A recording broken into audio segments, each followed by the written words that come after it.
Good morning, everyone. It's a beautiful day today. The sky is blue. I'd like to say to you, welcome to Saopa's presentation by Thilly Mokete, a professional nurse dedicated in mental health. I'm going to be presenting this morning to all of you the relationship between chronic diseases or chronic conditions and mental health. I know that mental health is part of the chronic diseases, but let's see how chronic conditions affect mental health or vice versa. Thank you. First slide, please.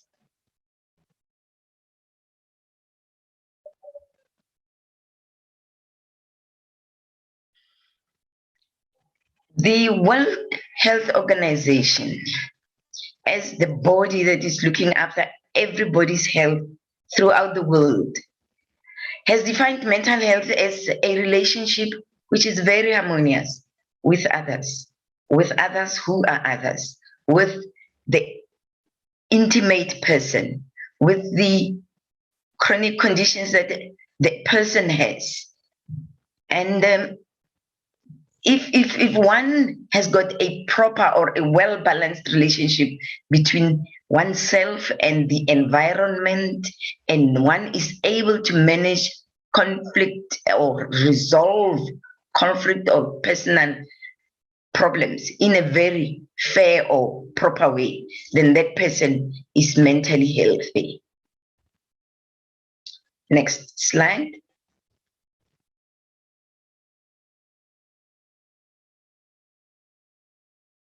Okay. As in my introduction, I have alluded to the fact that there are chronic conditions or chronic diseases that are related to mental health.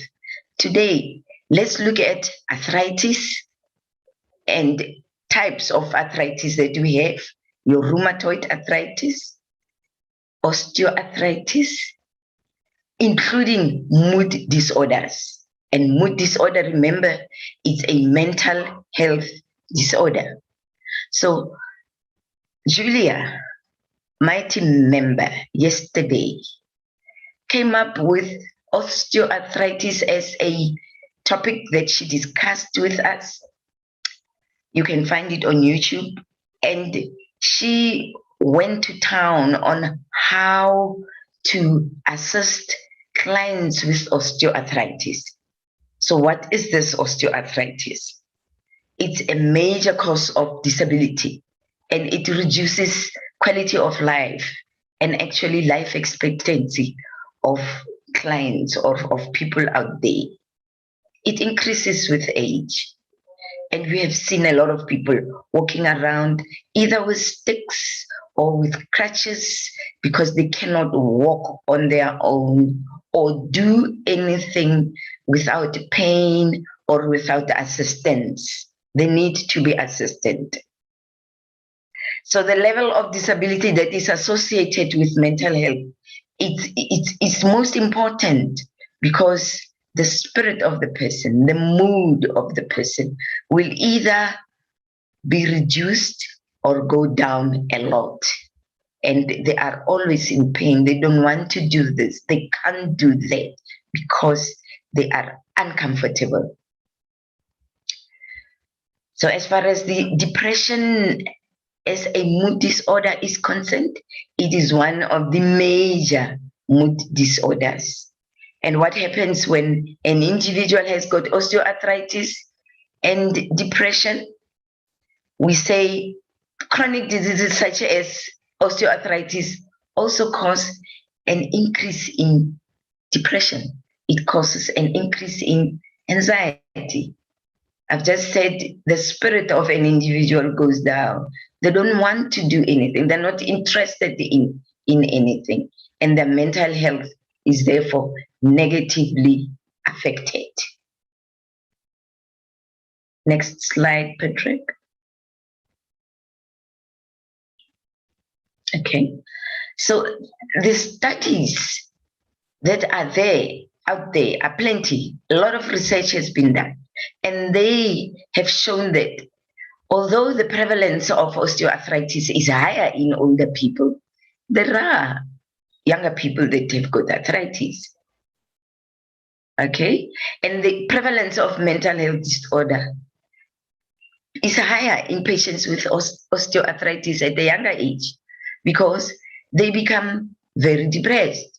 They are put on medication, and this medication, unfortunately, it reduces their immunity. And this medication falls under a group of medication that we call glucocorticoids or glucocorticoids. And these are the ones that reduce the immunity level of younger people. I'm sure you've seen a lot walking around with moon faces, like, you know, that the shape of their faces become round, and then they eventually have got issues with their kidneys. And these are the patients that are, most of them, still young. And they will be on pain medication, including the elderly or the older adults. They will be on pain medication for a long time. And that reduces the longevity. Thank you. Next slide, which should be the last slide, if I'm not aware. No. Thank you. So, psychosocial support. What can we do to help the carers or the patients themselves at home? So, as SAOPA, we believe that involving the family is of critical importance. So, the activities and exercise that we should be thinking of as SAOPA and as family members are activities that should be light, activities that the patient will be able to manage, like walking, not leaving them in bed the whole day, not allowing them to sit in one position all the time. Just taking a walk 3-4 steps towards the end of the wall from the house, or walking around the block to increase their motility. And one of the best things that we can do for them is to love them dearly, so is to show them support, is to give them the care that they need, because some of them, because of osteoarthritis, as Julia said yesterday, they would need their hands and their feet to be exercised, to be stretched a bit. So if we do not assist them to stretch their fingers and stretch their arms and stretch their legs and let them walk a bit on their feet, especially the elderly, they are going to find it very difficult to stretch and walk, and they are not going to enjoy anything in their lives. Remember last week we spoke about older people or the elderly. The elderly and older people are the ones that are mostly affected by osteoarthritis. And this brings a lot of pain into their feet, their legs, and the arms. I didn't say anything about the back and the hips, which are larger joints. And these are the ones that are carrying our bodies all the time. So it is very, very important that we help them to exercise. Remember, if they don't exercise, sitting in the same position for the whole day or for a longer period, then they are going to find it very difficult to stand up or to walk. This will make them rely on medication all the time, because even when they come to the clinics or they go to the doctor, what they do is, or say is, "Doctor, I am in pain." Yes, they are in pain, but if they rely on medication all the time and not exercise, then it's going to be a problem, because their immune system, if they're put on corticosteroids, will reduce. And the more it reduces, the more they become challenged mentally. The pain also challenges them mentally. I don't think any one of us would like to be in pain all the time. But therapists such as Julia, my colleague or my teammate, have explained how pain can be reversed or how pain can be treated without maybe going too much towards the tablets, the medication, although it has to be part and parcel of this, but let's reduce the number of tablets. Remember, they are not only suffering from osteoarthritis as the elderly, most of them might have diabetes as well, or hypertension. And this procedure of taking tablets 2 times, 3 times a day, and a lot of tablets drives them through the wall or up the wall. Thank you, Patrick. The last, very last, 1 sentence or 2 sentences that I must say with the psychosocial support is that let us assist them when they are taking their medication, so that they are not tempted to take overdose, because they'll be saying, but this paracetamol or Panado is not giving me, is not having enough effect. It's not giving me a pain-free afternoon or a pain-free 4 hours. So let's assist them when they're taking medication and explain to them, because the medication might come in different colors. Okay, paracetamol today can come in a red box, and tomorrow it can come in a white box. It might be oblong in shape. It might be round in shape. So we need to explain to them and encourage them without being nasty to them, and give them the love that they need. And again, let us assist the elderly and people that have got osteoarthritis when they go to the clinics for their follow-up.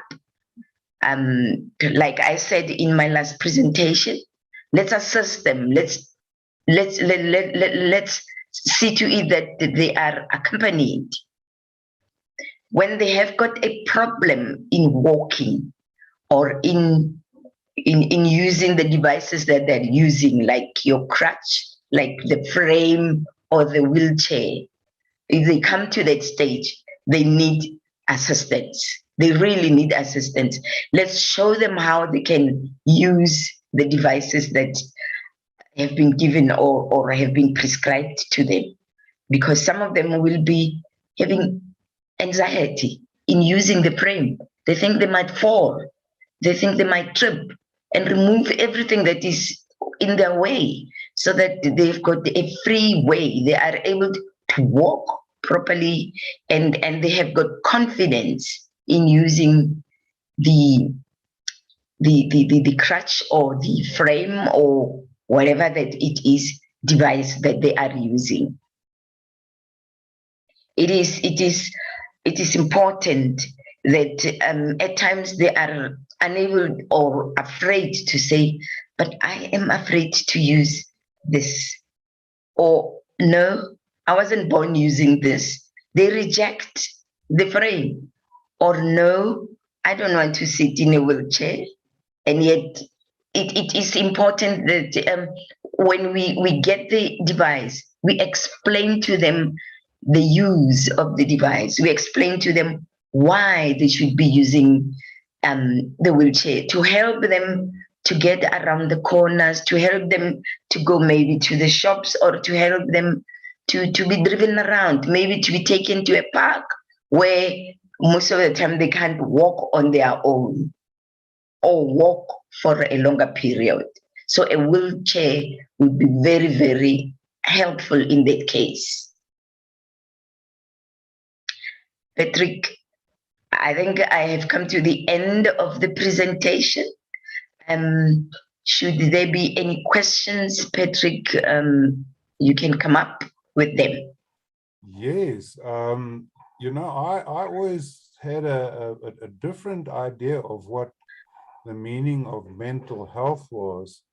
And I always had the impression, and I see now that I'm wrong, that mental health practitioners would be people that would help other people to become happy, or to lose their depression, or that sort of thing. Yes. So, but I see now that that is basically the target. By helping people, you're actually just loving them and being there to assist them in their needs. Am I correct? Yes, you are right. You are correct. And working on top of that, Patrick, and working together with the family or the caregiver, because you cannot work alone and you shouldn't Ah, try. Yes, I see. So yes. there aren't any sort of mental exercises, or like, you know, like a psychiatrist, you'll psych the person out, you know, you'll try and figure out what's bothering them, then and then talk to them, and through counsel, um, lift their Patience. mood, as it were. Because it seems to me that I mean, not only seems, I can see why that the people are definitely hurting. There's something in them that's they're not happy.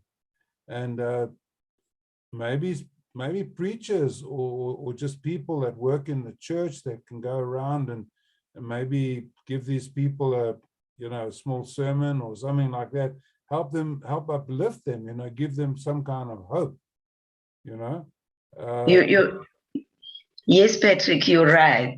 Remember, as communities, um, I think Saupa has got in us, we as Saupa, we are realizing that as communities, there is no way that we are going to work in silos as Saupa, but Mhm. we will be working together with the communities.